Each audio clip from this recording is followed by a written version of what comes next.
content, right? You start doing all these videos with Gary, you start working with Gary, you're building YouTube channels, etc.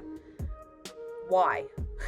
Yeah, so, I come in 2014, Gary has keynotes and a bunch of, one-off random videos, and he's like, hey, let's find some, let's make some shorter clips, let's make some mashups of, I've said this, I've said it 4 times, put that together, and then, I'm doing 3 months of that, I'm already getting kind of bored, and then he's like, you know what, come with me, grab your camera, let's go into this room, we're going to start a show. It's going to be called the Ask GaryVee Show. Let's find random questions on Twitter. I'm going to answer them. And so we start this show. And what ends up happening is we're filming all these different episodes, and no one's really watching. We don't really have an audience. So I'm chopping up the answers and sending them individually to people to, start building the hype. Then, as that show starts to build momentum, Gary, one night, on a Sunday night, Gary's like, yo, I need you to come to my apartment. I need you to come right now because I have something I want to say.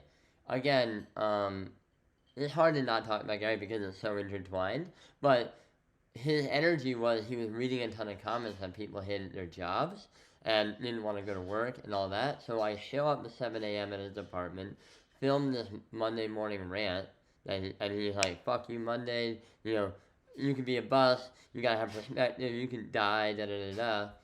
I put that video up within 2 hours on his Facebook page. It doubles from 500,000 to 1 million. And that's when we're like, wait a minute, that's powerful. Then, I'm really bored, and I'm like, okay, we're back to the Ask GaryVee Show, I'm back to editing keynotes.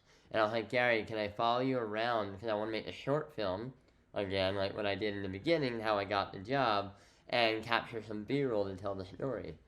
And to make it look cool and stuff. So I followed him around for a day or two, and when I'm going through the footage, actually, the end of day 2 of when I'm following him around, I turned to him, and we're in the meatpacking district in downtown. I'm like, wow, your life is actually kind of interesting. And then we made nothing of that, and whatever. Months go by, Casey Neistat starts vlogging every single day. I don't know if anyone knows him. He's a videographer. He's kind of the guy that started the daily vlog. And so he would start to really he would film, edit, and produce stories every single day about his life. And I'm like, Gary, we need to do this. I would love to do this. He's like, no, I'm not a blogger. I'm not going to do that. So it was your idea? Well, let's go into the story. I never like to take credit because he's ultimately the genius behind everything, but DailyVee was definitely my idea because I would film random basketball videos at 5 a.m. for him when him and his boys were playing pickup basketball, and one day I was like, fuck it, I'm just going to go follow him around for the rest of the day. I show up at his 8 a.m. meeting, and he's a little confused. You can go watch it on DailyVee1.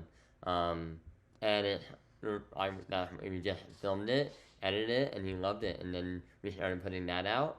And then what ended up happening months later after DailyVee started, we were doing a podcast with Charlamagne the God and Andrew Schultz, who's a comedian. They had a podcast together called the Brilliant Idiots Podcast. And Gary goes on this rant and tangent about Prince working as a janitor to get studio time. And so I'm like, that sounded awesome. So I cut that clip out and we put that on Facebook. Again, the same thing happened. Ultimate virality for Gary, insane amount of views, insane amount of growth on his page. And that's when me, him, and Andy all looked at each other and said, wait a minute, DailyVee is not about the vlog for us, it's about the micro content that comes from it. And so then we just started saying, you know what, you need to film all the time, and then just cut clips and put out clips, and that's where the GaryVee brand really, really, really started to change and explode, I love that so much because my thought process is really similar. So one of the reasons I do this podcast, aside from it's a great excuse to speak to people like you, is that it's exactly that, right? I have now a cornerstone piece of content that I can create once and distribute 1,000 times. I can put these clips, I could transcribe it, turn it into text posts, turn them into tweets, turn them into whatever. I can screenshot the tweets and then put them on Instagram and 100%. all the things. The volume model. Yeah, right? Like, but why would you not do it any other way? If we look at like manufacturing, we look at every other industry, you create a product once, you sell it 1,000 times. It's exactly the same thing. Yeah. So what advice would you give to people? Because we're speaking, both of us, from a place of, we have teams, right? Yeah. So although I create my content myself, my team distribute it for me, like, etc. We have a video editor who is so devastated he couldn't be here. He's on a flight right now, and he was like, "Please tell me how it goes." He's such a fan. He was like, "Oh, I'm like fucking bummed. Like, it's the only one that he would have loved to have come. Well, he would have come to. He comes to. Well, why don't we set up a 5-minute FaceTime and I'll call him one day. Okay. He would love that, I'm sure. Cool. He's like a super big fan. A lot of how he does stuff, he's learned from watching how you guys have done stuff, and he's like you. He's 100% self-taught. You learn everything on YouTube. Like he's fucking awesome. So shout out to Sam, because he's going to be editing all this later. He's gonna be like so awkward now. He's like, "Why did you bring me up?" No, Sam is nice. He cares about you. It's a nice thing. But I have a team. You know, you're part of a team. You now have a team with you. If you're listening, did you have a team in the beginning?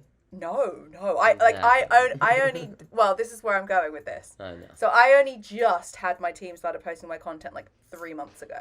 Okay. So up until this point, up until a community of 110,000 people, I've never.